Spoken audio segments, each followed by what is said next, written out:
என்னம்மா என்னம்மா ஏன் பதற? என்ன ப்ராப்ளம்? என்ன சார், நாங்க 2 பேரும் லவ்வர்ஸ் சார். எங்க காதலுக்கு பயங்கர எதிர்ப்பு.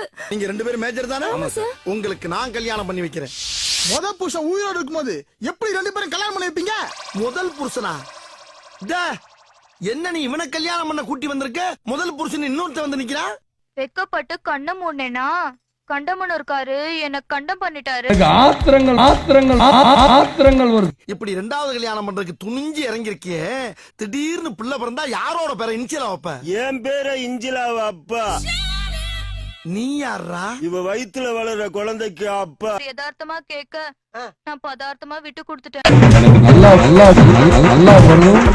அடி சண்டால சிரிக்கி, இப்படி எடக்கு முடக்கா கல்யாணம் பண்ணிருக்கியே, குழந்தை பிறந்து யார அப்பான்னு கேட்டா 3 பேர்ல யார கைய காட்டுவ? அப்படி ஒரு பிரச்சனை வரக்கூடாதுதான் முத குழந்தை என்கிட்ட விட்டுட்டு ஓடி வந்துட்டாங்க. நீ யாரா? நான் தான் அவளை தொட்டு தாலி கட்டின 1வது புருஷன். இவன் எப்ப? இவங்க 3 பேருக்கும் முன்னாடி. வெக்கம் கட்ட பிள்ளைகளா உங்களடா நீங்களும் உங்களைய பொண்டாட்டியா பொண்டாட்டியாடா ஆளாளுக்கு பங்கு போறதுக்கு. மாட்டு ரவி யார் அவன்? நான் தாங்க 1வது புருஷன்.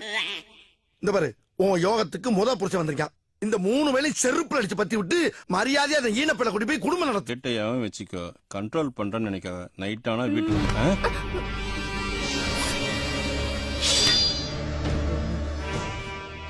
அங்க யாரு?